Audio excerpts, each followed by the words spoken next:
Bueno, entonces acá regreso para hablar la segunda parte, que será un poquito más rápido, porque sé que pueden como ir leyendo las diapositivas ustedes como en forma asincrónica, pero voy a hacer unas aclaraciones de algunos temas que me parecen importantes de esta parte, que son los trastornos de conducta.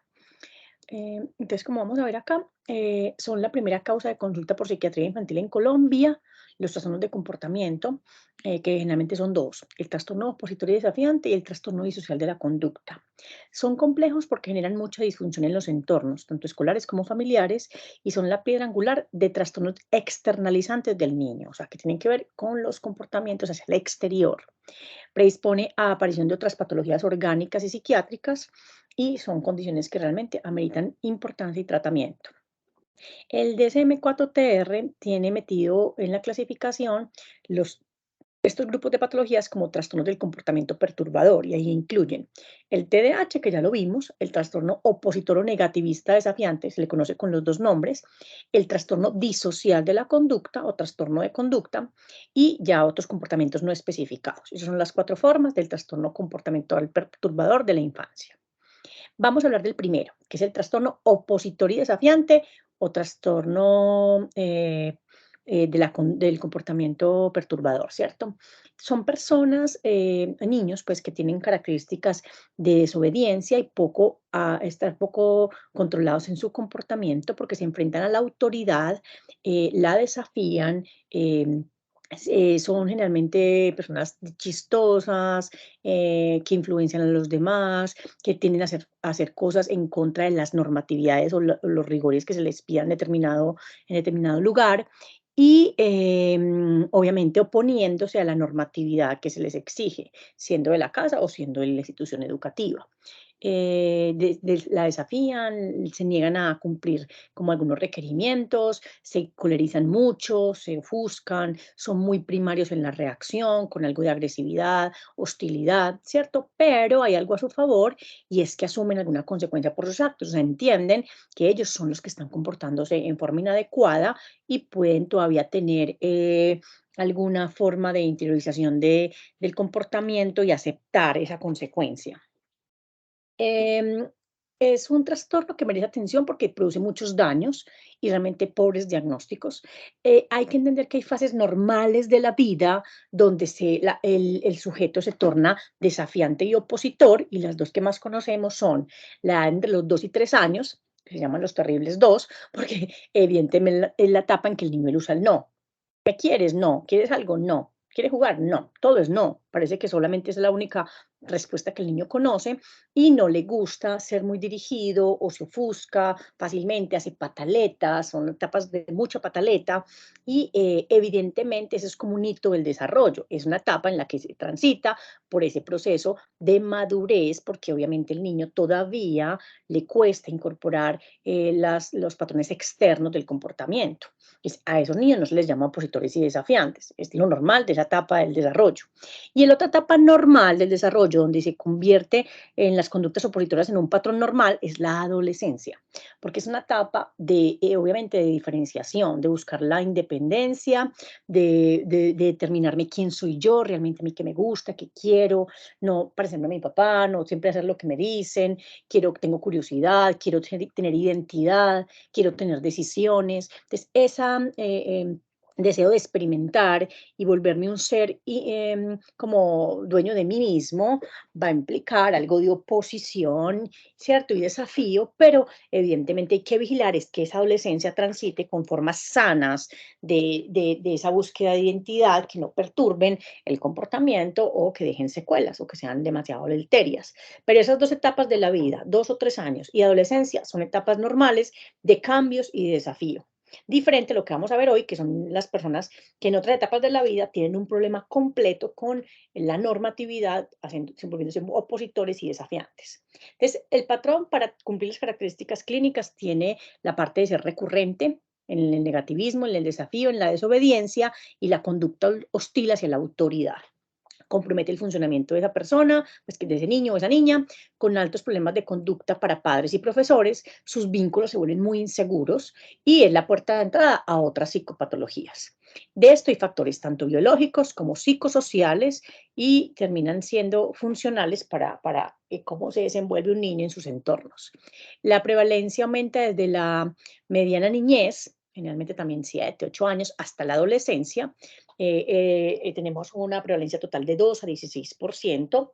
Este patrón es más frecuente también de niños masculinos y la diferencia por sexo es más evidente después de los 6 años. Más frecuente en condiciones socioeconómicas bajas, porque la parte socioeconómica va a tener muchos impactos desde la crianza en el patrón de comportamiento de estos individuos. Es frecuente, como dijimos ahorita, que no venga solo, sino que está pegado al TDAH, como dijimos ahora, a abuso de sustancias en temprana edad, que es muy preocupante, a unos rasgos de ansiedad o rasgos incluso de cuadros depresivos. El diagnóstico del DSM-5 es fácil, es un patrón de comportamiento negativista, hostil y desafiante que, ojo, dura por lo menos 6 meses. Miren que en esto los patrones son permanentes. No es que, doctora, el niño mío se portó súper mal conmigo hoy, me hizo una pataleta en el centro comercial, mañana se lo voy llevando a la consulta porque es un niño negativista. No, todos hemos hecho una pataleta, todos hemos tenido un fin de semana maluco, todos nos puede chocar algo y hacernos comportar hostiles, agresivos, no normativos, pero esto sí debe ser para cumplir el patrón biológico una condición continua de más de 6 meses, que tiene 4 o más de los siguientes ítems, que el niño se encoleriza e incurre en pataletas, que ya sabemos que son excesivas para su edad de madurez, discute con los adultos abiertamente, desafía activamente al adulto o se rehúsa a cumplir sus obligaciones, molesta deliberadamente a los otros, este patrón es muy frecuente en niños que le hacen bullying a los demás, acusa a otros de sus errores y mal comportamiento, siempre está excusado en los demás, es susceptible y fácilmente molestado, colérico, resentido, rencoroso, vengativo. Entonces, en el juego, en el aula escolar, en las actividades con sus compañeros, pares o con las autoridades, va a mostrar un patrón permanente de problema de comportamiento. Provoca esto clínicamente deterioro en sus actividades, no aparece porque esté el niño exclusivamente psicótico o bajo un estado bipolar, sino que esta es otra patología aparte. No vamos a tener la exclusión de que no es propio de esas condiciones y que no se cumplen los criterios para el trastorno disocial, que es el que vamos a ver ahorita, y si tiene más de 18 años, tampoco para un trastorno de personalidad antisocial. Tratamiento es multimodal con pautas de conducta, les sirven mucho los psicólogos conductuales para recuperar las jerarquías, buscar estrategias de autonomía y de conductas de que entiendan prácticamente qué sanciones hay, qué se les es permitido, que aunque incomode deben cumplir, ¿cierto? Y generalmente cuando lo ponen los padres, como se perdió ese relacionamiento natural, muchas veces al externo le funciona mejor poner unas pautas de funcionamiento en el hogar o en la casa, en el colegio, para que el niño las siga. Cuando existe comorbilidad, es importante que como ya se puede combinar con otros trastornos, hay que entrenar mucho a los padres, hay que buscar las habilidades sociales, la terapia familiar y los medicamentos. Tengan en cuenta que tanto con el TDAH que les había explicado como con esos trastornos, es muy frecuente que la gente considera que lo que hay que hacer es castigar. Entonces el problema se nos incrementa, porque de gente que está castigada no queda sino odio, resentimiento, malestar, ¿cierto? ¿Cómo me salto ese castigo? ¿Qué tengo que hacer para manipular a mis padres? Entonces, hay que tratar de ser tan primarios y pensar que simplemente castigar va a mejorar a alguien, ¿cierto? De castigar queda más bien la gente dolida. Si es físicamente, ni les digo pues las secuelas que deja a largo plazo, pero hay que tratar de que vamos un poco más allá de manejos conductuales más, pues más beneficiosos, ¿cierto?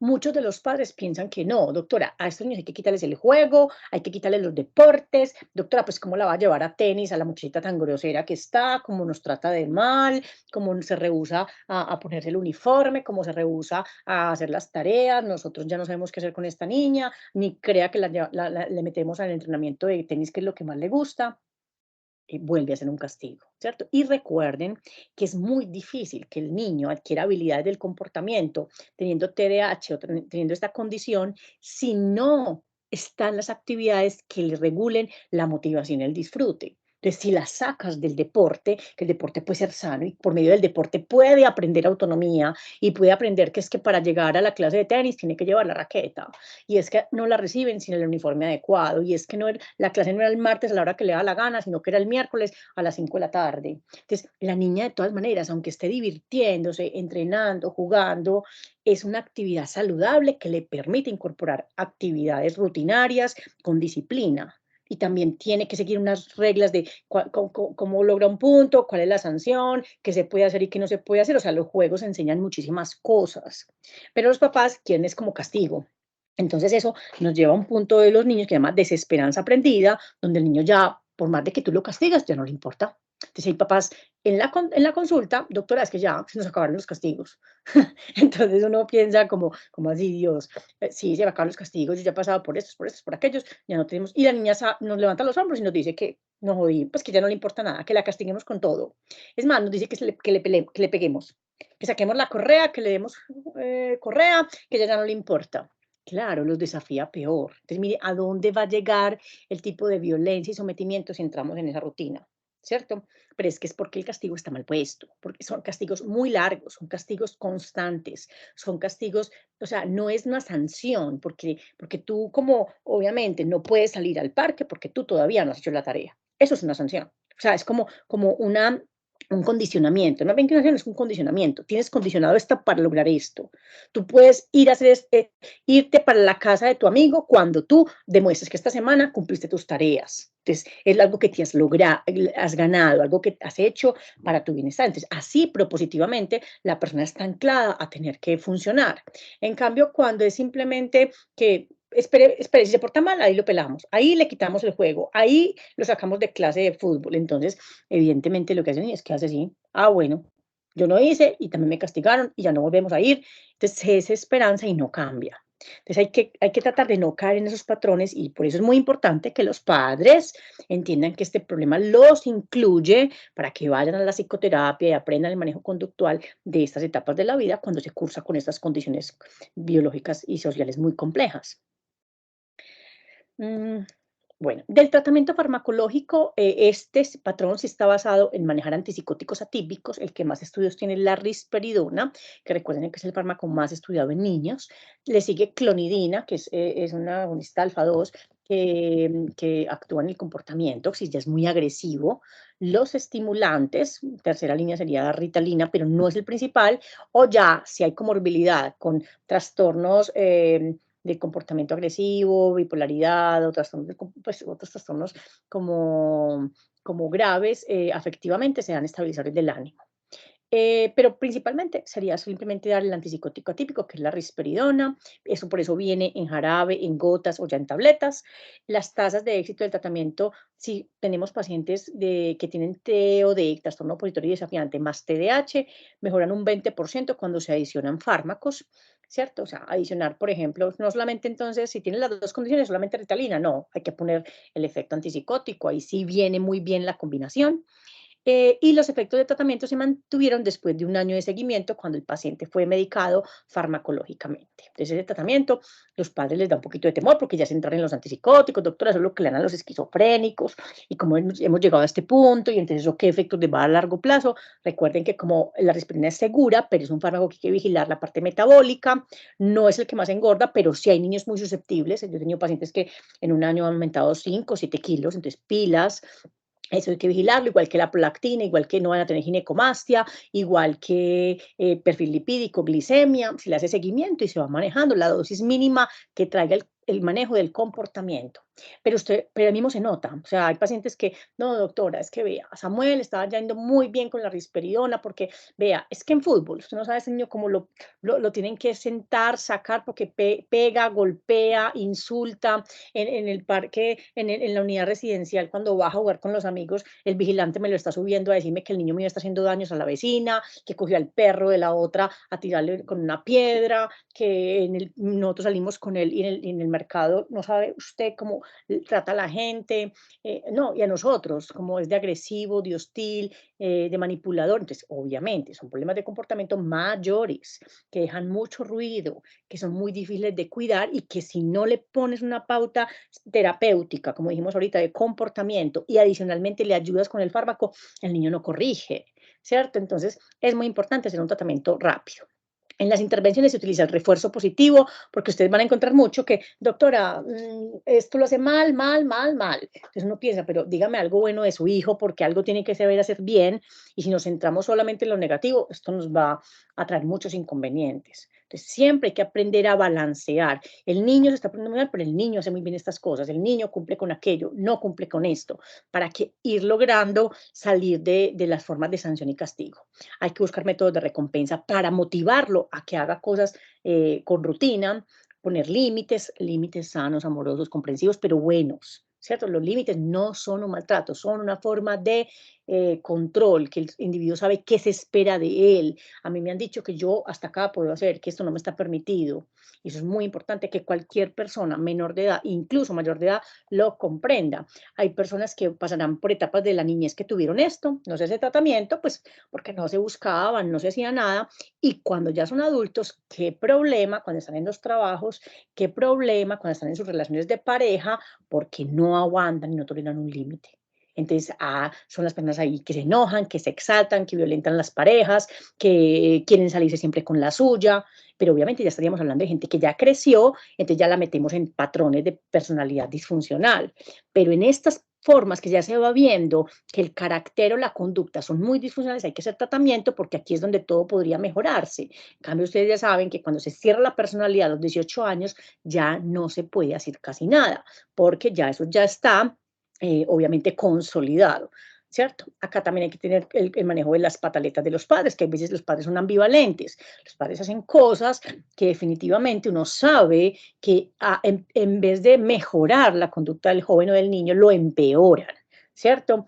Y de hecho, uno como a alguien que es opositor, desafiante, hostil, uno se le ocurre, doctora, es que yo lo voy a coger le voy a dar a mi hijo una cachetada. Entonces uno piensa, tranquila, que él le va a devolver dos. Ay, doctora, pero ¿cómo va a ser? Claro, es que ¿quién es el que tiene el patrón del comportamiento hostil? ¿Usted o él? El niño. Ay, pero doctora, si estamos al revés, ¿cómo así que el niño me va a pegar a mí que soy la mamá? Pues es que usted también le está pegando, ¿cierto? Y generalmente la agresión física activa mecanismos muy primarios y primitivos de mayor agresividad, ¿cierto? Y el niño lo que tiene es una respuesta inmadura y muy primaria. Entonces uno, ¿cómo va a enfrentar violentamente a estas personas? Pero los padres lo hacen porque creen que es una cuestión de autoridad y que yo no me puedo dejar doctora, entonces yo le pelo, yo le castigo, pues entonces uno sabe que esto va a llegar a un punto de descontrol tenaz, que terminamos llamando a la policía, que terminamos teniendo un conflicto salido de toda proporción. Los motivos de consecuencia y castigos tienen que ser ordenados y vigilados claramente por un terapeuta experto en manejo de trastornos de conducta. El entrenamiento requiere, pues ha demostrado mejoría clínica en los niños, tiene fases dirigidas al infante, dirigidas a los padres. Hay un manual muy conocido de un doctor que se llama Russell Barkley, que es un terapeuta experto en terapias de conducta, que da como unos manuales de asesoramiento básico de cómo se le dan las indicaciones a los hijos, cómo se le dan las instrucciones, cuánto se les espera para que cumplan una indicación, cómo se les sanciona. Y es bien interesante para la gente que le guste leerlo. Y vamos a la otra condición de esta clase, que es el trastorno de la conducta disocial. Este es un poco peor, el panorama se nos oscurece mucho, porque ya estos individuos no solamente se oponen y desafían, sino que ya son agresivos, utilizan armas, amenazan verbal y físicamente a adultos y niños, roban y mienten y nunca asumen consecuencias por sus actos. O sea, no tienen culpa, empieza a germinar lo que posteriormente en los adultos llamaremos trastorno de antisocial de la personalidad o sociopático. Eso empieza en la niñez con este trastorno. Por eso a este trastorno hay que ponerle mucha atención porque tenemos mucha población de niños en condiciones psicosociales de riesgo, en barrios que hay mucha marginación, pobreza y violencia, y ya el niño muestra estos síntomas y si no se hace nada, de ahí va a germinar alguien con trastorno antisocial, haciendo desastres con su vida, con la sociedad, terminando en una cárcel. Entonces, el trastorno disocial es una conducta persistente de comportamiento disocial, agresivo, retador, donde se violan las normas sociales, se aparece en la infancia y en la adolescencia, Recuerden que no es un simple acto aislado. Me acuerdo hace mucho tiempo, creo que estaba en residencia, una señora que me llevó un niño porque se había sacado unas galletas de un mercado. Entonces me llevó el niño, que porque el niño era un ladrón. Entonces que ella estaba muy preocupada y que se lo fue a la comisaría y que entonces le dijeron que lo llevara a psiquiatría a ver si tenía un trastorno de estos, pero la verdad, a pesar de que es entendible que la mamá no está contenta con eso que pasó y tiene mucho temor a una conducta así, el niño era la primera vez que lo hacía. Y uno, ante los primeros actos contra la norma, uno puede enseñar un montón para que esto no se repita. Pero puede ser entendible que en algunas ocasiones aparece en el niño, ya sea como un reto, o sea, como una forma de llamar la atención, como de probar a ver qué pasa, ¿cierto? Hacer un robo aislado, hacer un daño en tal parte, ¿cierto? Pero lo que hay que buscar es si es un patrón permanente. Aquí una gaviota no hace verano y este niño nunca tenía otras conductas en la escuela, en el colegio, con los amigos, de quitarle los objetos, de ser dañino. Entonces es importante que lo comprenda. Eh, Muchos diferentes trastornos psiquiátricos pueden manifestarse con agresividad y con cambios de conducta, y por eso es que también hay que hacer diagnósticos diferenciales con trastorno bipolar, con psicosis o con otras patologías. Es muy frecuente que en estas condiciones sean peleas físicas e intimidación. Estos niños permanecen mucho fuera de la casa, ¿cierto? Y muchas veces, tristemente, tenemos que decirlo socialmente, están sin estructura familiar. Ah, no, doctora, es que mi papá, no, es que mi papá dejó a mi mamá desde que yo nací, yo no conozco a ese señor, mi mamá trabaja en unas confecciones todo el día, ya no me puede cuidar, yo vivo con mi abuelita, pero mi abuelita está enferma y yo hago lo que quiero, yo salgo del colegio y me quedo en el parque y me voy para la escuela y me voy para el estadio y me voy para donde yo quiera y yo hago lo que me da la gana. Y entonces obviamente se tiene tanta permisividad que cuando ya quieren atajar y poner algún correctivo a normas, a comportamientos completamente nocivos, ya no hay quien las acate y antes todo el tiempo está haciendo conductas reiteradas de daño. Mienten, tienen crueldad física con personas y animales. Ojo, porque ese criterio es muy, muy mandatorio. Eso de dañar a los animales, de tener crueldad con estos animalitos. Hay que saberlo entender. Evidentemente, todos los que aquí fueron niños, obviamente, y tuvieron mascotas, saben que los niños no son muy hábiles para cuidar los animalitos. Y ese es el momento para enseñarles, porque los niños en pocas palabras, cuando tienen un perrito, un gatico o no sé, un conejito, lo que sea, tienden mucho a pensar que lo trasladan como si fuera un objeto, un juguete. Entonces lo abrazan, no necesariamente porque lo quieran maltratar, pero lo abrazan fuerte, lo cogen de la cola, le arrancan un pelo de la oreja y la verdad es que el animalito no le gusta. Los animalitos casi no les gustan los niños, por eso mismo, porque los niños son bien bruscos para jugar. Pero es muy diferente, un niño con TDAH que puede llegar a ser brusco con la mascota. Ah, no, pero es que yo jalo el perro así por las escalas porque él tiene mucha fuerza y estamos jugando y entonces él me aruña y yo le pego así, que parece inofensivo, que puede ser, que se puede corregir, ¿cierto? Pero puede ser inofensivo a esta conducta que es crueldad física. Ah, es que yo cogí la pata y le prendí fuego. Ah, es que ese perro chillaba porque yo cojo y yo lo muerdo o yo lo piso hasta que él, o lo machaco con la puerta. Entonces, o sea, uno piensa, pero ¿qué tiene esta persona en el corazón y en el alma cuando puede disfrutar el sufrimiento? Ese es el punto, el que tiene esta condición, muy parecido a lo que será la sociopatía del adulto. Les gusta, les satisface, les da placer la crueldad, que el otro sufra, el niño sufra, la niña se caiga, la empuje, ¿cierto? Hacer daño, deliberadamente hacer daño muchas veces a la propiedad ajena, como dice el otro ítem, o a la persona o, o a los animales. Inician incendios, robo, faltas a la escuela, se fugan del hogar, incluso pues los encuentra por ahí la alcaldía en las calles porque se fueron de la casa hace 8 días, hace 7 días, hoy no amanecieron en la casa porque hacen lo que quieren y usan armas, usan navaja, cuchillo, hay veces ya algunos ya tienen porte de armas, ¿cierto? Entonces eso siempre llegará a ser peligroso. Se produce principalmente en niños, también de sexo masculino. La prevalencia es 6 a 16%, miren que no es nada poca, y en niñas 2 al 9%, no es que no existe, pero es menor.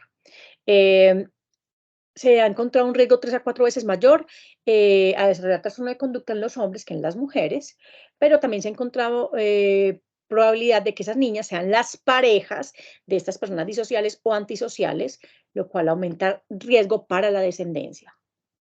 En el estado socioeconómico hay más prevalencia entre los jóvenes de familias con bajo nivel socioeconómico y mucho más en países como el nuestro, donde en los barrios con dificultades económicas se transita problemas grandes de delincuencia, de drogas, de bandas, entonces esto emerge muchísimo más fuerte. Es muy importante relacionadas con la agresividad, la alta impulsividad de estos niños y si tienen baja capacidad intelectual, peor. En los jóvenes violentos, víctimas de agresión, hogares rotos, familias numerosas, psicopatología importante en los padres y poca disciplina o mal manejo de la crianza. Eso empeora en el joven la violencia. Muchos han recibido violencia de un padre, de un abuelo, de una familia, o han sido víctimas de abuso y este patrón sigue para otros, ¿cierto? O sea, tienen previamente violencia y la perpetúan y la siguen transitando en sus colegios, en la sociedad, porque no se ha hecho nada al respecto. En el DSM-5, entonces tenemos el patrón repetitivo y persistente de comportamiento que viola los derechos básicos de otras personas y las normas, con 3 o más criterios durante los últimos 12 meses y por lo menos un criterio durante los últimos 6 meses. Entonces, agresión a personas y animales, que aquí está pues como esbozado con qué. Muchas veces utilizan armas, como les dije, crueldad física con animales, se roban enfrentándose a la víctima, forzan a alguien a alguna actividad sexual, asaltan sexualmente, inician peleas físicas o intimidación. En la destrucción de la propiedad provocan incendios o daños a la propiedad ajena de otras personas. En la fraudulencia y el robo, violencia en el hogar, la casa y el automóvil de otra persona. A menudo mienten para obtener bienes, o sea, timan a los otros pidiendo y buscando favores y han robado sin enfrentar aquí la víctima. Y en la violación grave de la norma, permanecen fuera de la casa de noche a pesar de la prohibición paterna o de que la norma es que el adolescente o el joven niño no tiene que estar en la calle. Se ha escapado de casa durante la noche por lo menos 2 veces, viviendo en la casa de sus padres en un hogar sustituto, y suele hacer riñas en la escuela, iniciando esta práctica antes de los 13 años de edad. Este trastorno provoca deterioro clínicamente significativo social, académico y ya es adulto laboral, y el individuo todavía no ha cumplido, recuerden, los 18 años, porque ya sería un trastorno antisocial de la personalidad. En la clasificación es muy importante tener en cuenta la edad de inicio. Hay un tipo de inicio infantil, que es antes de los 10 años, pero hay un tipo de inicio adolescente que es después de los 10 años. Eh, y el más grave de todos es el tipo infantil, porque el de la adolescencia muchas veces está relacionado con una fase de la adolescencia donde se incurre más en conductas de riesgo o, o como de poder. O sea, es que doctor, a mí me dio como a los 16 años ganas de como de meterme en una banda, o como, como es que no, yo siento que la vida es como de sobrevivir y yo me metí a ser de los malosos del barrio. Sí, pero eso me pasó como entre los 16 y 17 y ya calmé la goma y eso me pareció horrible y me fue muy mal, ¿cierto? Y tuve muchos problemas, pero hay veces parece ser una forma transitoria. Si es de problema de conducta, obviamente sí lo puede cumplir, pero inicia muy en una etapa de vida que hay veces es compleja. En cambio, cuando se inicia infantil, hay que hacer la bendición porque ese es de mal pronóstico, inicia antes de los 10 años, donde todavía uno esperaría que el niño tenga mucha nobleza, dulzura, capacidad de cuidado hacia otros o aprende el cuidado de los otros en forma más natural y en este caso pues es todo lo contrario. El inicio de la infancia entonces tiene antecedentes muchas veces familiares de sociopatía, o sea que muchas veces cursa con genes de esas condiciones. Yo recuerdo mucho también en residencia que tuve una señora que la mandaba a la comisaría de familia porque ella quería entregar al niño el bienestar familiar. Entonces sonaba pues como, pero ¿cómo así señora? ¿Usted por qué va a entregarle al niño el bienestar familiar? Y ya prácticamente en la consulta, junto con la abuela, describían que el niño les sacaba cuchillo y las amenazaba en el cuello, no llegaba a la casa por la noche, se robaba los objetos de la casa para comprar drogas. El niño apenas tenía 10 años y había empezado con eso desde los 9, llevan un año aguantando esas conductas de ese niño. Y cuando hablamos de toda la historia, señora, pero ¿y dónde está el papá? Ah, doctor, es que el papá está en la cárcel porque es que él a mí me violó. O sea, el niño es fruto de una violación y él no conoce al papá, pero el papá está en la cárcel. Y es más llamativo saber que ni siquiera se ha conocido con ese progenitor que está en la cárcel, ¿cierto? No se ha conocido con él y ya tiene genes de él, que es lo más complejo, ¿cierto? Y ya se comporta con unas conductas delincuenciales llamativas contra la imagen de cuidado, que en este caso es la mamá y la abuela. Entonces, obviamente, ellas ya habían ido a psicología, a psiquiatría infantil, no había mucha mejoría y estaban dispuestas a dejar el niño en un internado. Entonces, la comisaría estaba detrás de vigilar que no fuera una fase de negligencia de los padres, sino que realmente, pues, si el niño sí tenía este problema de comportamiento, pues requería más fácil estar internado en una institución que se hiciera cargo de una condición de conducta grave. Y así fue. Entonces, tengan en cuenta que, pues, evidentemente, muchas veces esto sí tendrá como precedente algunas formas genéticas de la sociopatía o aprendidas, ¿cierto? Algunos sí, no, es que yo en mi familia no vi cuando yo tenía un primo que tenía armas y salía por la noche en una moto y era un delincuente o tuve un tío así, y entonces empiezan a idealizar algunas formas nocivas de personas y las empiezan a imitar, ¿cierto? Tienen las conductas, inician con conductas clásicas, opositoras y desafiantes como mentiras, peleas, pequeños robos, hasta que ya se vuelven disociales.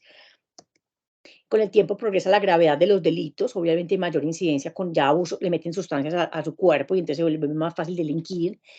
Tienden a abusar mucho de parejas o de hijos, si es que ya tienen parejas o hijos, incluso en la adolescencia o ya en la adultez.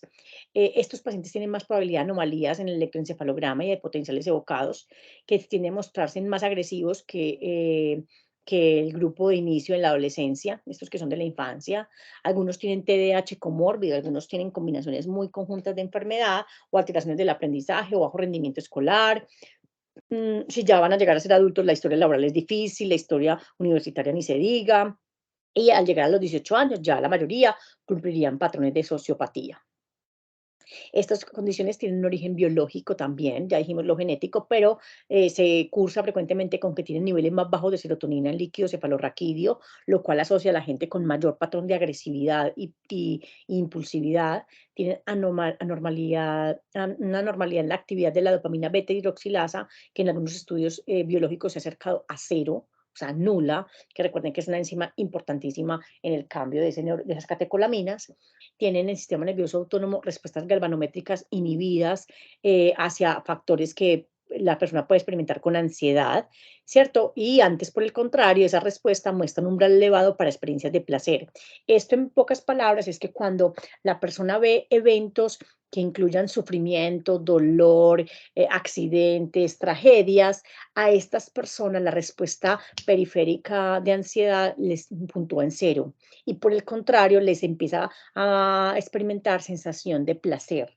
Por eso es que fácilmente pueden hacer daño y daño visceral, o sea, daño como crueldad, o sea, realmente sin remordimiento, ¿cierto? Porque la respuesta del sistema nervioso autónomo a esa forma como aversiva de ver el sufrimiento y yo no quiero, estas personas están llorando, gritando, esta tragedia que les pasó, no podría parecerles demasiado excitante a estos cerebros, estos daños hacia el otro. El inicio en la adolescencia, recuerden que pues, puede tener complejidad, pero de pronto es de mejor pronóstico que el que inicia en la infancia. Tienen problemas académicos, familiares, en la comunidad. Pronóstico, ya dijimos que es mejor que el de la infancia, pero en este es frecuente que también haya mayor representación del sexo femenino. Eh, También es más frecuente en grupos de estrato bajo, en minorías. Bueno, de la etiopatogenia hay que buscar, pues esto tiene estudios pues de muchas causas, hay que buscar los factores ambientales, psicológicos y biológicos, en algunos a la heredabilidad, como les decía, y también algunas variantes cromosómicas, como son el cromosoma XYY o XXY, que está relacionado con personas con patrones de adaptación y de conductas violentas. Algunos pacientes tienen implicación de alteraciones estructurales cerebrales, no es muy frecuente, pero puede ocurrir en el sistema séptico-campal que regula fibras noradrenérgicas y serotoninérgicas. Tienen la disminución en dopamina beta hidroxilasa, como lo dijimos anteriormente, y disminución del metabolito de la serotonina, que es 5 hidroxíndolo acético en líquido cefalorraquídeo. Hay a veces algunos estudios que han demostrado alteración de receptores 5HT2 en membrana plaquetaria, que ahí se ubican, y alteración del receptor D4 y receptor D5, que son dopaminérgicos, que están un poquito con más déficit comparados con población general que no tenga el diagnóstico.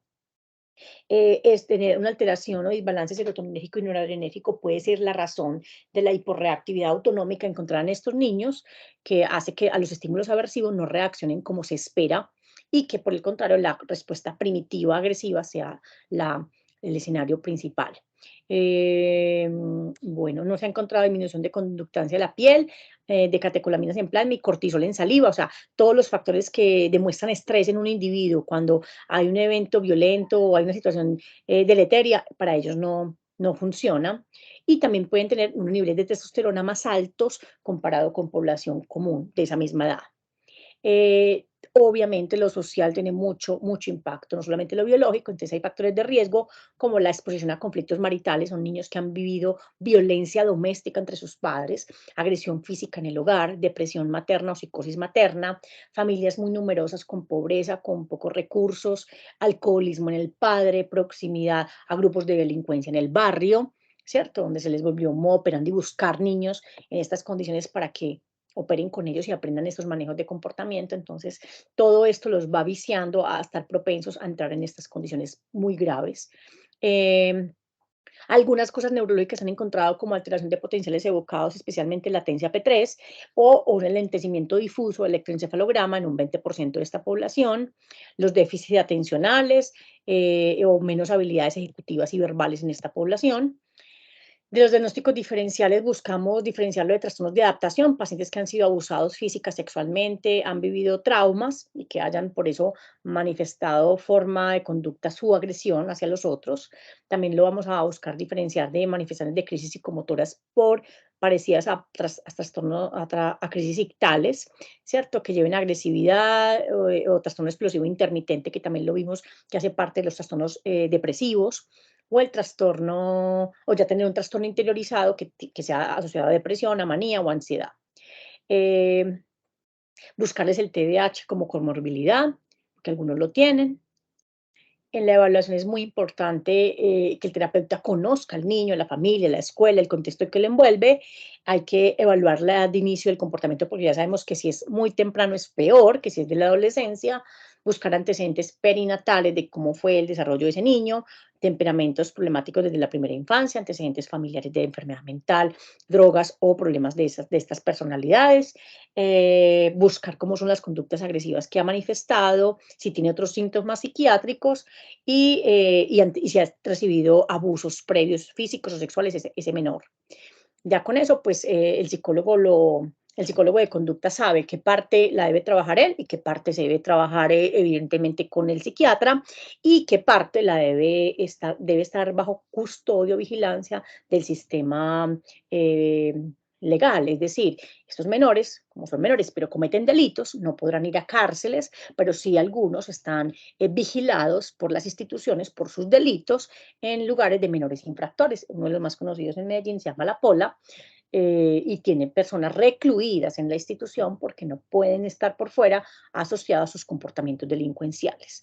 El pronóstico de esto pues no es fácil. Si comienza tempranamente y mayor número de síntomas va a tener, pues va a ser peor, pero también no, lo que queremos con esta clase, por ejemplo, es que lo entiendan para que el médico general, cuando le lleguen condiciones así, porque la familia lo reporta, porque el sistema educativo, porque la comisaría lo hizo evaluar al menor o llegó a urgencias el menor, pues lo remite y empiece un tratamiento lo más pronto posible.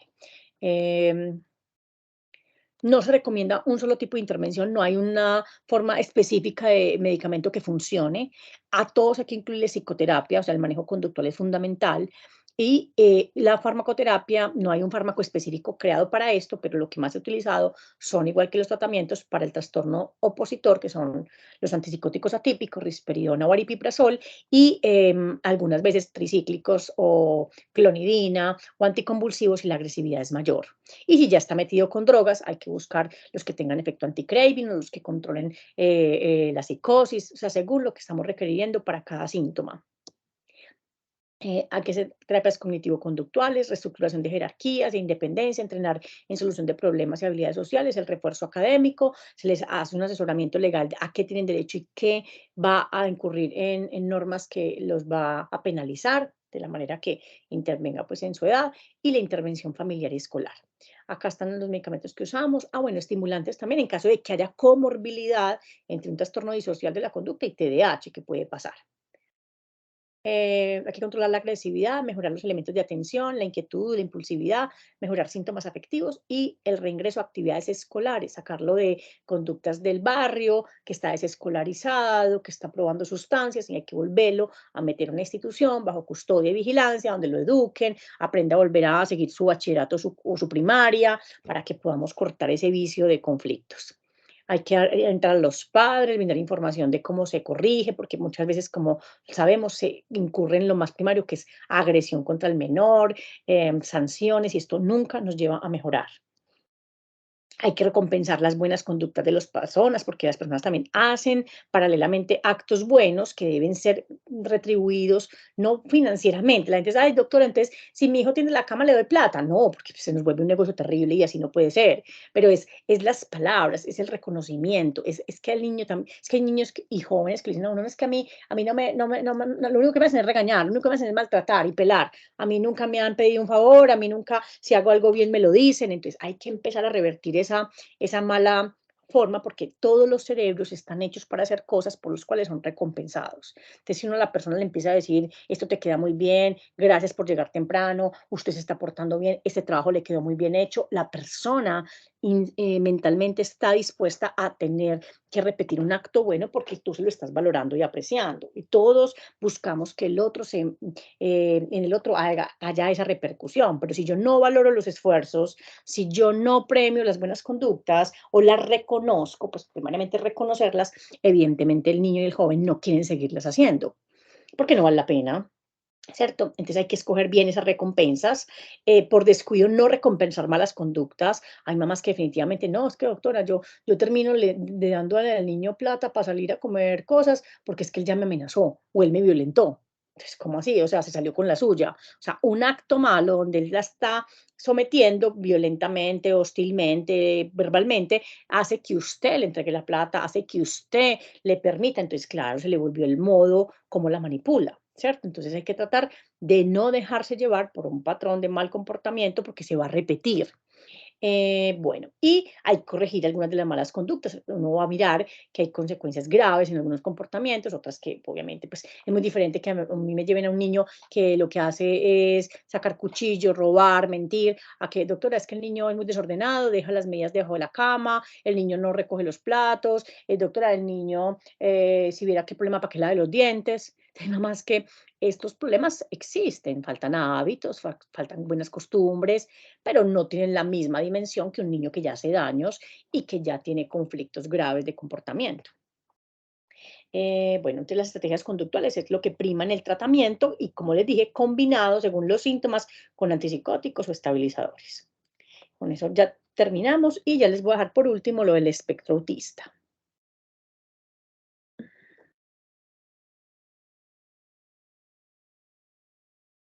Del espectro autista, para mí es importante, no necesariamente que se vuelvan expertos en autismo. Yo sé que los autistas son pacientes exclusivos del neurólogo, el psiquiatra infantil, son una patología muy compleja del neurodesarrollo, pero es por lo menos que aprendan a reconocer algunos de sus síntomas, que sepan de qué se trata esta condición, este trastorno, para que no se les pase y puedan llevar a los niños a ese estudio específico del diagnóstico. Pues el autismo es un espectro de trastornos, que son varios, caracterizados por un grave déficit del desarrollo que es permanente y profundo, o sea, no se puede cambiar ni corregir porque no tiene cura. Es una condición que afecta principalmente unas esferas que son la socialización, la comunicación, la imaginación o la planeación, para hacer actividades y funcionar, y la reciprocidad emocional. Adicionalmente, con conductas que son repetitivas o inusuales. Aquí lo vamos a desglosar. Uno de los principales estudiadores del autismo es Kanner. De hecho, el autismo típico o como la forma más frecuente de presentación típica se le conocía como autismo lacaniano, gracias a Kanner, que era un estudioso de esa condición, y él la mencionaba como una innata alteración del contacto afectivo, donde el paciente no hace contacto social ni el lenguaje con los demás. Esto pues obviamente por otros autores se vio que tenía un referente con problemas de alteración lingüística del lenguaje y que ya como el paciente tenía su lenguaje afectado, le era muy difícil hacer un contacto afectivo, porque la forma de manifestarnos con los demás y hacer contacto con las personas tiene como prerequisito un lenguaje, ya sea no verbal o verbal. Después se encontró que era un trastorno del desarrollo generalizado, o sea, la capacidad de que el cerebro se inmadura y se va desarrollando en los primeros años de vida y que estos pacientes tienen una pérdida, una afectación de ese desarrollo del cerebro, ¿cierto? Neurológicamente, con propensión a llevarlos a un trastorno permanente de ese desarrollo que no se puede concluir y que deja unas secuelas. Y se trataba mucho de diferenciarlo, de alejarlo teóricamente del concepto de la psicosis, porque es un patrón que se dificulta.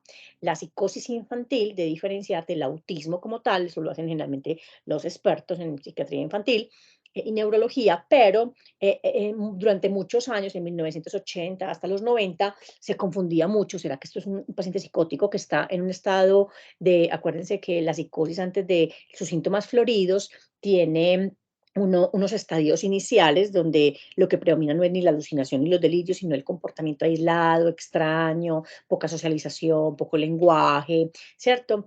Y en esa etapa previa a esa psicosis parecería mucho a la fase del autismo. Y algunas formas de autismo tienen episodios cortos de psicosis. Entonces, esa confusión ha cursado durante mucho tiempo, dificultando los diagnósticos, entonces requiere especialistas pues, como para que hagan el seguimiento correcto. Bueno, de las clasificaciones sí encontramos entonces que las más antiguas del CIE-10, pues, pero no era el CIE-10, sino un CIE-10, un CIE más antiguo, que es la clasificación internacional, reconocía el autismo como un diagnóstico, obviamente, que antes tenían a todos esos niños metidos como esquizofrenia infantil, pero ya ese CIE lo sacó de clasificación como una condición aparte. Ya en 1980, el DSM, que ya sí es un texto pues más, acuérdense que es guiado por la Asociación Americana de Psiquiatras, lo agrupa dentro de trastornos generalizados del desarrollo, ¿cierto? Pero sí como grupo autista. Y Winnie Luding, que son unas estudiosas impresionantes de ese trastorno, lo metieron en una cosa que se llama espectro autista. Entonces, si lo vamos a ver con su nomenclatura, queda con la sigla TEA, que entonces sería la misma sigla que tiene el trastorno esquizoafectivo. Entonces, para que tengamos un poquito de cuidado con las clasificaciones, obviamente el trastorno esquizoafectivo no es de niños, es de adultos, es un trastorno psicótico, que es el TEA, y este TEA sería trastorno del espectro autista, que sería una condición que describieron como una tonalidad diferente de grados de autismo, porque todos los autismos no son iguales. De la historia hay diferentes formas de interpretación o de formas de estudiar o de escribir casos de autismo. Dicen que las primeras descripciones fueron hechas por niños que tuvieran condiciones que no se comportaban en forma de niños. Entonces están los niños del lobo de Hessen, creados por lobos, donde no tuvieron contacto con la sociedad adulta, pues, o con otros individuos humanos. Están los niños osos de Lituania y el niño salvaje de Iberon, que es una ciudad de Francia, donde las tres formas de descripción de niños salvajes tienen una correlación con patrones autistas y obviamente guiados por una circunstancia de que no fueron criados por población humana.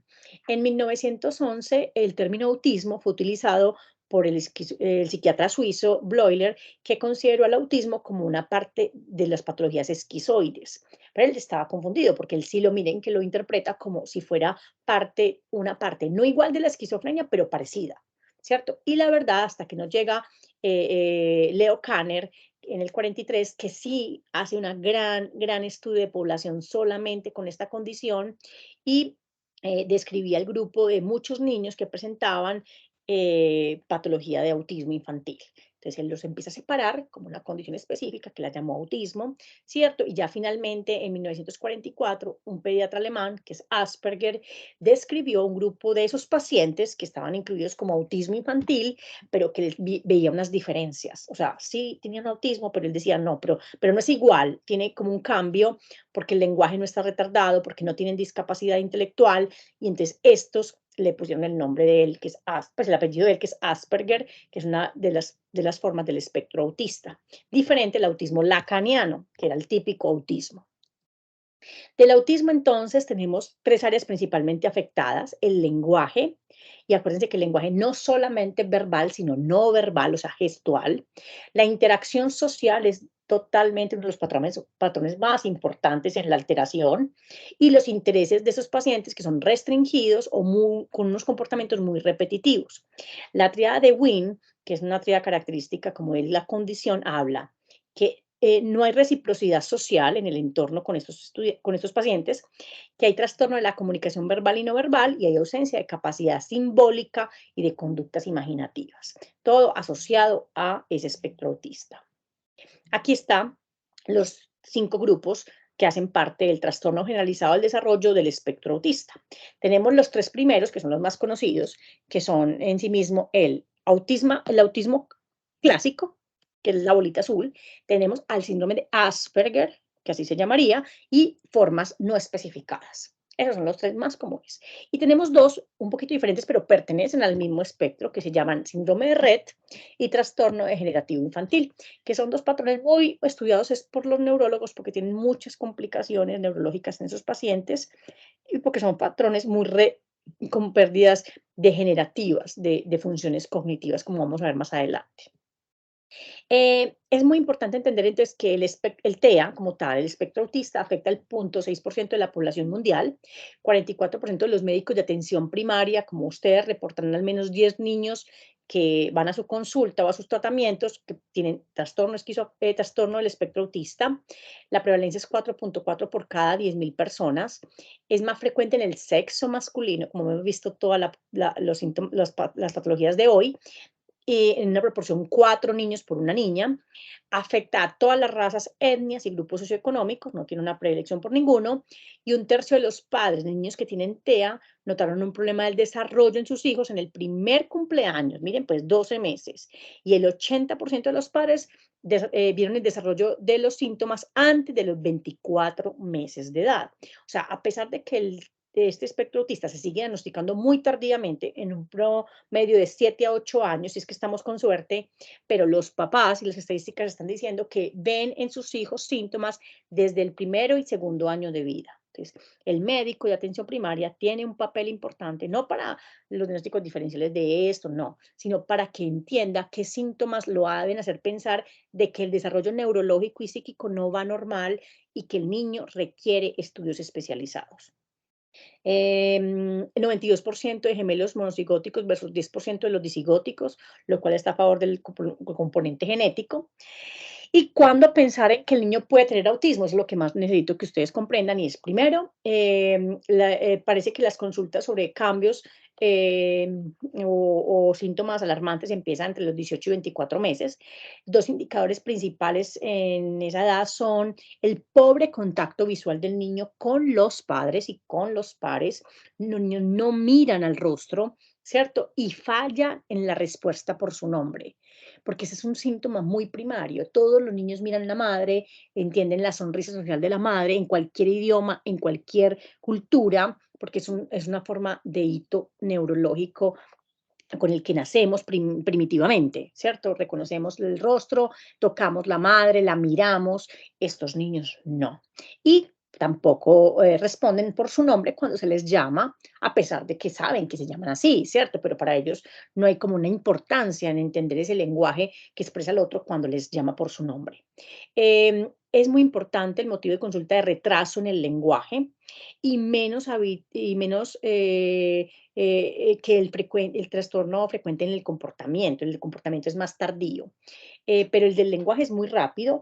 Y recuerden, porque a veces pues, la gente tiende a pensar que es que, ay, doctora, para hablar ahí toda la vida, pues dejemos que el niño no habla. No, a ver, es que hablar, como caminar, como sostener la cabeza, como aprender a balbucear y hacer cositas, va mostrando es el desarrollo neuronal. Entonces uno no puede estar pensando que eso para eso hay toda la vida, sino que hay etapas normales donde, como así, a los 16 meses tuvo que haber caminado, a los 3 meses tienen que empezar a sostener la cabeza, a qué edad controla los esfínteres. Cada etapa del desarrollo tiene su etapa que es hay un lapso en el que se desarrolla normal. Entonces, si no se desarrolla normal, yo me tengo que preguntar como médico, ¿qué le pasará a este niño que no puede hablar, que no dice ni balbucea, que no llama a los objetos con el nombre, ¿cierto? Para que yo empiece a buscar posibilidades. Dentro de ellas está estos trastornos del espectro autista.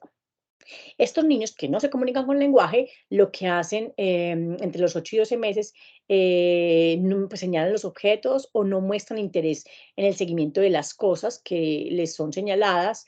Entonces eso nos parece llamativo porque recuerden que los niños todos se convierten en un juego, les llama la atención los objetos que les ponen, los quieren tocar, todos se los quieren llevar a la boca porque pues, es la etapa oral donde reconocen el mundo a través de la boca y estos niños sí tienen un patrón obviamente diferente. Tienen poca iniciativa social, escasa sonrisa social. Recordemos, aquí dice que entre 6 y 15 meses. Y recuerden que más o menos a los 9 meses los niños tienen algo hermoso que es que se ríen a carcajadas. Cuando tú les haces un sonido grande o cuando les apareces de un lugar, entonces les da sorpresa y ellos se mueren de risa, te ocultas en una mesa, te tapas y vuelves a salir y eso es como impresionante carcajada. Estos niños no. No les sorprende, no les llama la atención. Entonces, eso, pues, hay gente que pensará: "No, pues, es que de pronto es que el niño juega diferente". No, porque es que ese juego que tiene el otro, cuando se ríe, cuando se sorprende, es lo normal del desarrollo, ¿cierto? No lo hace porque está escogiendo que le guste y le divierte eso, sino porque eso es muy primario, aprender a hacer esas pequeñas cosas. Entonces, cuando hay un niño que no lo hace, es cuando el médico general tiene que tener, obviamente, iniciativa para pensar que algo malo puede pasar en el desarrollo. Luego del primer año de vida se ha observado infrecuente contacto visual y conductas estereotipadas al jugar a tocar los objetos. A los 2 años ya son más indicativos que no tiene gusto social porque ya lo meten al jardín y el niño no se hace con otros, no comparte con otros, no está en la fila, no toca el cuerpo del otro, no le gusta que lo toquen, ¿cierto? Y no tiene los intereses que tienen los demás niños al jugar o al compartir con los demás. Muestran total desinterés por el entorno, incluso siendo de juego, siendo de diversión, no les interesa, no ven a los ojos, evitan el contacto visual, apilan los objetos o tienden a ponerlos en fila. Eso es como un ritual que hacen. Entonces, si les cambias ese ritual, se vuelven hostiles, agresivos, muy, muy conflictuados con la norma, no juegan ni socializan con los demás niños, ni obedecen instrucciones fácilmente. Como tienen poco lenguaje, generalmente no verbalizan lo que quieren, sino que piden las cosas como con la mano o dirigen a la persona para que les dé algo, evitan el contacto físico, no les gusta que lo toquen, que lo carguen, caminan en punticas de pie, muchas veces ciertos sonidos o luces generan incomodidad, sean pues el sonido de la licuadora, el sonido de objetos o juguetes que tienen sonido les perturban, otros les fascinan, por ejemplo, les gusta mucho abrir la llave y constantemente quedarse tocando el agua, ¿cierto? Pero ensimismadamente. Entonces les obsesiona como determinados objetos, como les digo, el orden y la rutina, pero no porque lo hagan para que todo esté muy limpio y bonito y lo encuentren, no, sino porque ellos les dan un simbolismo. Entonces, a mí me gusta poner estas cosas aquí en fila y cuidado, me ponen en diferente orden lo que yo quiero, porque no soportan casi los cambios. ¿Cierto? Y si no me gusta, si no, por ejemplo, una cobija tiene que ser esta o una toalla, las texturas tocan mucho los objetos porque tienen una hipersensibilidad en la piel, entonces no todos les gusta. Por ejemplo, para comer muestran alguna restricción, algunas características de algunos alimentos según esa sensación en su boca, ¿cierto? Y vamos a ir viendo que la conducta social se vuelve uno de los patrones más importantes, que hay patrones de aislamiento, o sea, el niño prácticamente evita toda interacción, o sea, no se hace con ningún niño, ni estando en el jardín, en la guardería, en el colegio, o sea, está solito. Hay una forma de conducta social donde está pasivo y es que soporta estar pegadito con otros niños, pero no interactúa con ellos. O sea, se sienta al lado de ellos, se queda en el grupito, permanece ahí, pero si tú vas a ver, no les conversa, no interactúa, no los busca, no, es simplemente ahí, quietecito al lado de los otros niños. Y el activo, pero extravagante, es que se interactúa, pero de modo extraño. Los empuja, los puede agredir, les hace como cosas negativas, o se torna como que les hace payasadas, les hace cosas extrañas, excéntricas, o él se comporta así, pero realmente no, aunque a los otros les parezca extraño, él simplemente no deja su patrón extravagante. Es frecuente que no, la ausencia de contacto, ¿cierto? Carencia de vínculo para con las personas menores y también mayores, y son imperturbables como al ambiente, lo que pasa en el exterior. Pero excepto que no les cambie su rutina, porque ya vimos que son rutinizados, hacen las cosas como con unas medidas de comportamiento repetitivo. Entonces, si ahí cambia el ambiente o el ambiente les altera algún patrón, ahí sí los pone, obviamente, o hostiles, o ansiosos, o afectados emocionalmente. En el lenguaje hay muchos cambios, muchas alteraciones, porque es uno de los patrones que más frecuentemente se afecta. Tienen inversión pronominal, cuando el niño se refiere a sí mismo, nunca utiliza yo en primera persona, es que tú o él, cuando se refiere a él mismo. Entonces, evidentemente, eso hay que hacerlo muy claro cuando vos vas viendo que él no sabe decir que él, ¿cierto? Yo hago tal cosa, sino que se digiere como si otro hablara de él mismo. Tiene la ecolar, la repetición de palabras o frases que ya se considera patológica después de los 3 a 4 años, porque pues al principio 2 años es muy fácil que uno diga te, ¿cierto? Pero ya cuando tiene 3 o 4 años no puede decirle así al tetero, pues o a la leche, o ya debería decir la palabra completa. Y ahí el niño sigue solamente teniendo ecolalias. El lenguaje expresivo muestra alteraciones fonológicas, tanto en la forma de pronunciar las palabras, articularlas, timbre de la voz y tono de la voz, que ese es uno de los lenguajes más afectados en el síndrome de Asperger, que se le conoce porque son niños que tienen un lenguaje que parecieran de otra parte, o sea, como que acentúan las palabras como si fueran de otra nacionalidad o las utilizan en una forma muy elaborada, palabras de un léxico muy avanzado, pero muy faltas de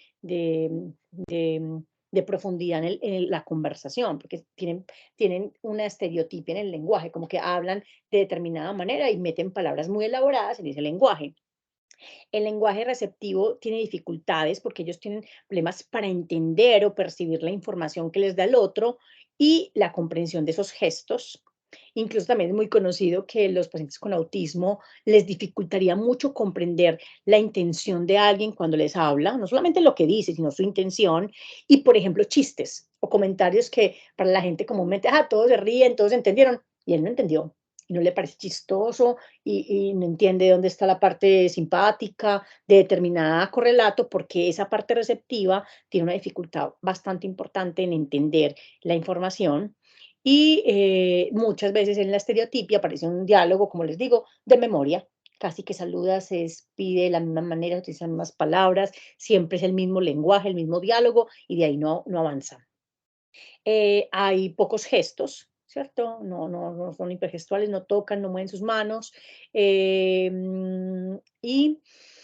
obviamente, pues eso termina siendo complicado cuando ya están en etapas escolares con otros porque les dificulta mucho la comunicación. A nivel motor, las estereotipias también aparecen en el movimiento, como aleteos, balanceos. Es muy frecuente que le dicen a uno como que hacen un aleteo como si fueran las alitas de una mariposa. Hacen como así y caminan en punticas de pies. Em, Giran, les gustan mucho los movimientos que tienen como una misma forma, porque son estereotipias, son cosas repetitivas. Entonces, giran, o todos los objetos los ponen en círculo, todos los ponen en fila, ¿sí? Hacen mucho esa repetición de comportamientos. Miran luces en forma persistente o por los espejos, ¿cierto? O se quedan mirando los objetos o jugando con una parte del objeto, pero no el objeto. Es decir, si tengo un carrito, no juego con el carrito, sino que simplemente muevo la llanta en forma circular. Muevo la llanta, pero no estoy jugando con el carrito. Eh, a nivel táctil, hay superficies que les estimulan mucho sensorialmente, ¿sí? Como les dije, lo del agua o algunos objetos o algunas texturas, o por el contrario, otras les son aversivas. Em, y los ruidos también les generan un campo perceptivo muy intenso, tienen un umbral muy alto del dolor, o sea, para que realmente un autista se pegan unas caídas y vea, como no hubiera pasado nada, no sintieran dolor y por eso en ocasiones también tienen manifestaciones hostiles donde se pegan en la cabeza, ¿cierto? O contra los objetos y vos dirías, pero es que con ese cabezazo que se dio contra la puerta debería llorar, no. Y entonces lo sigue haciendo, lo sigue haciendo. Algunos se muerden los brazos, las partes de los dedos, los antebrazos, por ejemplo, porque les cambiaste una rutina o porque no los comprenden en sus manifestaciones que son un poquito diferentes. Entonces se muerden y se arrancan un pedazo de piel, o sea, y no hubo dolor, no hubo una consecuencia, entonces se laceran mucho, entonces hay que mirar que no lleguen a la forma de mutilación, pues, física o daño de alguna estructura corporal. Su juego es tan repetitivo, que no es cooperativo, que no sigue reglas sociales, entonces, como es poco espontáneo, obviamente la parte social se vuelve evidentemente difícil, tienen algunos manierismos, hiperactividad por momentos, apego inusual a ciertos objetos, obsesiones y compulsiones. Entonces, ojo, porque uno tendrá que empezar a buscar en esta población que tiene espectro autista, la patología más común de esta sería el TOC. Hay que buscarles si también tienen complementariamente un TOC o simplemente son algunas obsesiones aisladas propias del espectro autista. Las conductas autolesivas, como les dije, que hay que vigilarlas, y la hipersensibilidad a los estímulos.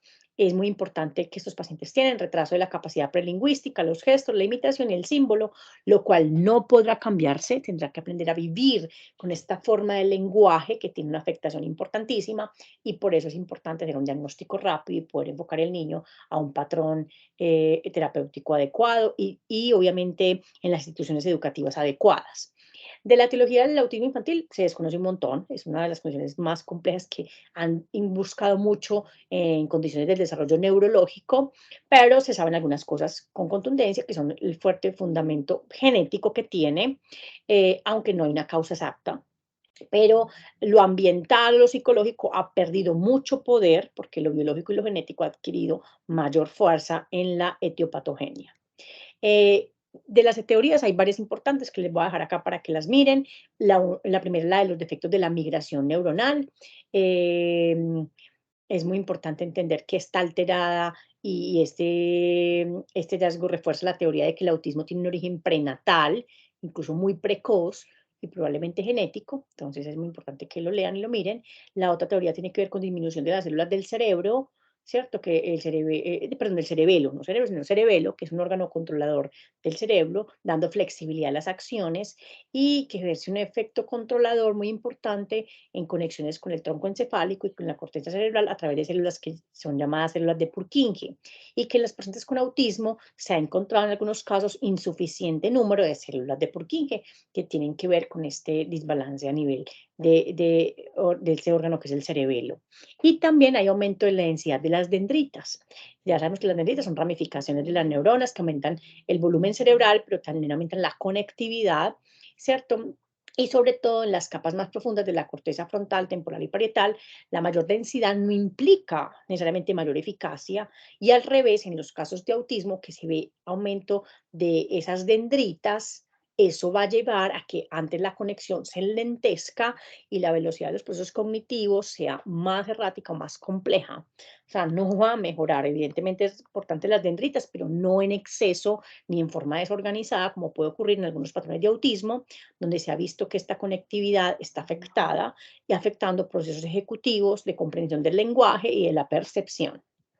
Y tenemos la alteración de las microcolumnas corticales. El cerebro está muy jerarquizado y tiene una organización topográfica constante que se va organizando a través del desarrollo neuronal en las etapas primarias de la vida, porque las neuronas se agrupan por microcolumnas para quedar procesando las diferentes categorías de información. Entonces, en los autismos, estas microcolumnas son muy numerosas y están estrechas, como pegadas, ¿cierto? Y eso va a afectar como que la red cognitiva o la transmisión neuronal sea sincrónica. Entonces se llama una teoría de hipersensibilidad sensorial, y también incluso esa está relacionada con niños que también tienen tendencia a mayor riesgo de epilepsia.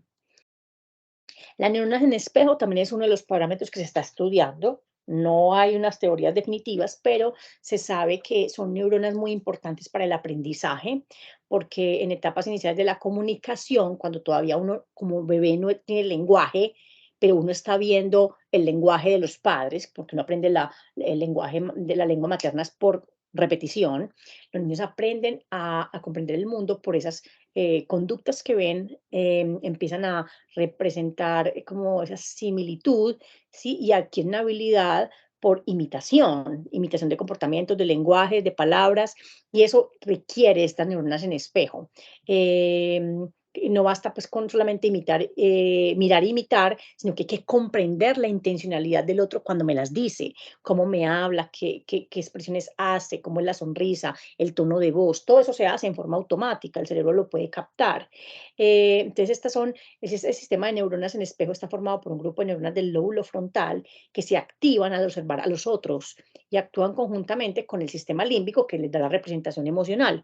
Entonces, eso viene unido, esa parte de imitar y entender lo emocional o lo que representa. Y esa es una de las partes que estamos afectadas en el autismo. No entienden ni el gesto, ni la interpretación, ni la intención del otro, ni el simbolismo, y por eso ni en su juego, ni en su comunicación van a ver esos dos elementos tan importantes de la característica clínica del autismo. O sea que prácticamente en esta enfermedad hay una infraconectividad de las conexiones de las áreas cerebrales, tanto frontales como límbicas, y realmente el paciente por eso tiene este prototipo de trastorno.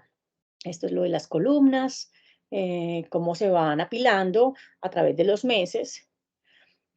Estas son algunas formas de cerebros con estos cambios. De la etiología, pues vuelvo a explicarles que antes de la década de los 60 se culpaba a los padres. Psicológicamente se pensaba que los autismos eran producto de malos problemas de la crianza, de padres que los llamaban como congeladores, que no tenían afecto por sus hijos y que entonces el hijo nacía con una represión emocional y una distancia social, pero la verdad eso perdió mucha fuerza porque pues, evidentemente no es una teoría válida. Se ha encontrado dentro de la parte biológica algunos campos muy contundentes desde la parte genética. Uno es la avanzada de los padres al momento de tener sus hijos por algunas posibilidades mayores de mutaciones espontáneas. El síndrome de cromosoma X frágil, esclerosis tuberosa, neurofibromatosis, síndrome de cólimo fetal, como algunas condiciones neurológicas que tienen esos nombres, pero que pueden llevar a la susceptibilidad de trastornos autistas en esa población y unas muy importantes que son etiología metabólica por defectos enzimáticos, la fenilcetonuria, del metabolismo de la fenilalanina, alteración del ciclo de la urea, y el metabolismo de las purinas, deficiencia de la creatina para el funcionamiento energético y neuronal y errores congénitos del sistema de la síntesis del colesterol. Todos esos factores son muy graves, llevan a muchas complicaciones, de hecho, desde el punto de vista neuronal. Tenemos acá las características para que lo lean del trastorno autista, que recuerden que se tiene todas las características que hemos mencionado hasta ahora, porque es la forma más típica de enfermedad, donde está el poco contacto visual, poca expresión facial, posturas o gestos muy escasos o repetitivos, incapacidad para relaciones sociales, ausencia de comportamiento espontáneo, no reciprocidad emocional, el lenguaje está muy afectado y retrasado desde sus etapas iniciales, no hay juego espontáneo, rutinas muy específicas repetitivas, incluso obsesivas, y no interés por el ambiente. Y en el Asperger, que aunque sea del espectro autista, sí tiene unas características diferentes porque las anomalías del lenguaje en él son muy leves, casi nulas, son incapaces, pero sí la parte social, de expresión de sentimientos sencillos, de reconocimiento de la empatía con el otro, del desarrollo de la habilidad social, ahí sí tienen un componente muy propio del autismo, no tienen desarrollo de retardo mental, la capacidad intelectual del autista Asperger es muy buena, ¿cierto? Igual como les digo, tiene un lenguaje antes muy elaborado, que se le reconoce por su prosodia, porque lo entonan en una forma muy característica, pero sí, la parte de interacción social, como les digo, es la parte fundamental de este trastorno, les cuesta la reciprocidad, las relaciones con el otro, la emotividad y interpretar el diálogo del otro. El RED sí es una característica de los dos últimos dos trastornos que son, el RED se da solamente en niñas porque es un trastorno congénito y cromosómico, perdón, de grave discapacidad en todos los niveles, donde el desarrollo prenatal y perinatal aparentemente era normal, la circunferencia normal craneal en el nacimiento, pero con el tiempo las niñas van haciendo pues van teniendo una microcefalia. Entre los 5 a 40 meses no hay crecimiento craneal, entonces se quedan microcefálicas. Estas niñas tienen toda retardo mental, mala coordinación del tronco, pérdida de la implicación social, pérdida del lenguaje, el lenguaje expresivo gravemente afectado, a veces es nulo, solamente hacen balbuceos o palabras pequeñas y es una patología cognitiva muy grave. Y el trastorno desintegrativo de la infancia es muy triste también porque supone una regresión a etapas por deterioro después de que el niño, después de los 2 años, alcanzó eh, un desarrollo normal. Entonces, aparentemente, hasta los 2 años el niño fue normal, alcanzó el desarrollo cognitivo y motor esperado, pero después va perdiendo todas esas habilidades del lenguaje, de lo social, del control esfinteriano, del juego, de la habilidad motora y evidentemente quedan en un estado de deterioro neurológico muy grave. Algunos de ellos combinan también con epilepsias y hay formas no generalizadas de desarrollo no especificadas. Acá nuevamente están pues como las características de los cuatro más importantes. Recuerden mucho que en el autismo hasta las 2/3 de los pacientes tienen retardo mental asociado. O sea que hay que hacer pruebas intelectuales para poderlo diagnosticar, porque fuera del autismo tendrán retardo mental y el Asperger no tiene retardo mental y no tiene retraso del desarrollo del lenguaje, ¿cierto? Entonces por eso son un poquito diferentes. Los dos otros trastornos sí son obviamente un poquito más con impacto neurológico. Acá les bajan los criterios del DSM-5, no los voy a leer para no repetirlo. De los diagnósticos diferenciales, el más importante y que ha sido muy difícil ha sido la esquizofrenia infantil. Por eso es muy importante que estos pacientes sí vayan todos a tratamiento especificado por psiquiatría infantil o neurología para buscar el diagnóstico concreto.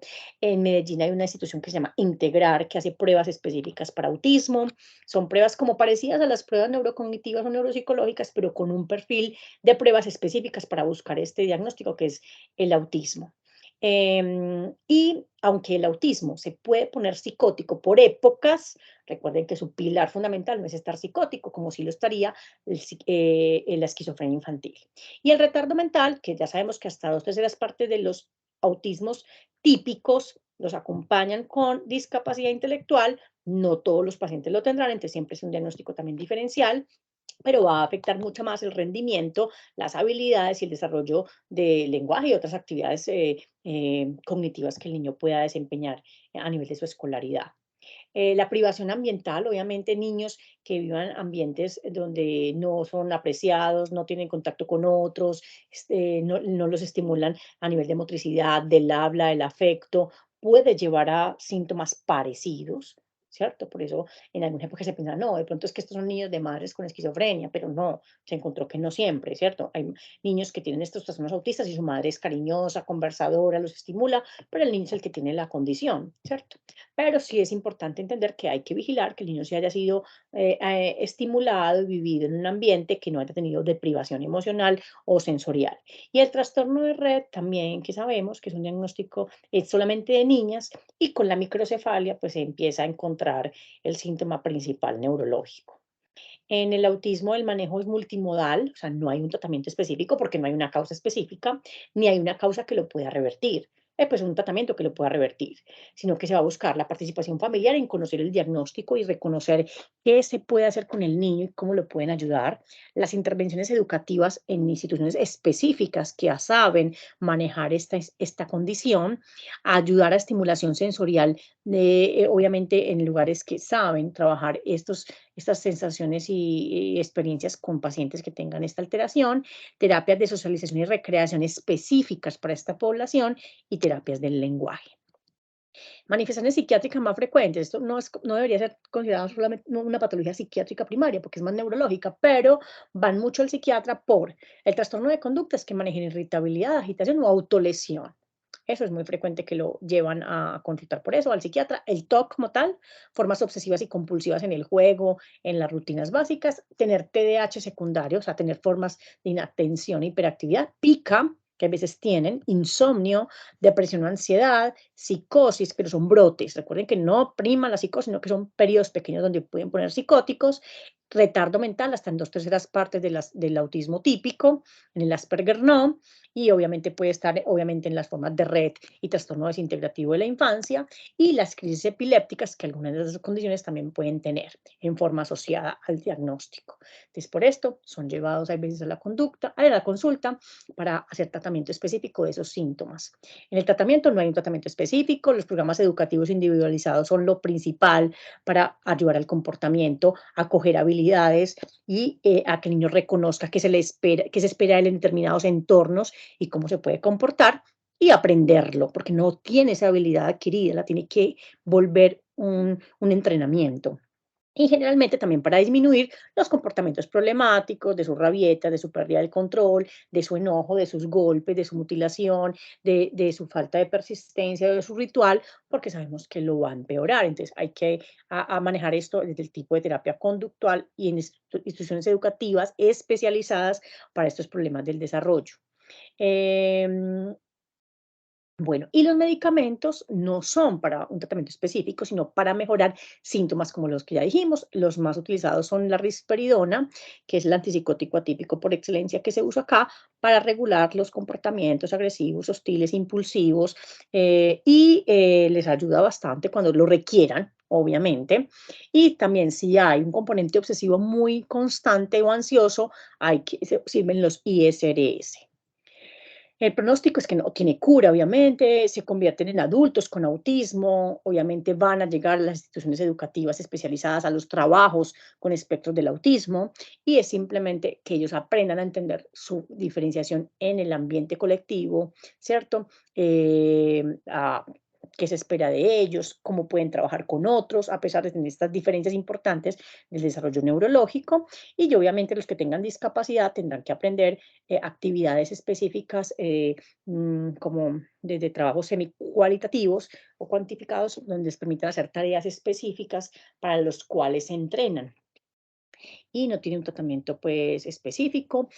Algo que se debate mucho que es el uso de las vacunas, realmente no se ha demostrado que las vacunas tengan un impacto en producir autismo. Sí hay vacunas que han tenido muchos efectos neurológicos deleterios en algún tipo de población susceptible, pero evidentemente no es la causa del autismo ni corresponde a la forma de daño que tiene esta condición en la población, pero sí hay pues madres que dicen que después de que sus hijos fueron vacunados, entonces desarrollaron el autismo, pero es porque obviamente ustedes saben que las vacunas en su mayoría se colocan en la etapa del neurodesarrollo, ¿cierto? Y algunas han dejado algunas secuelas cognitivas específicas.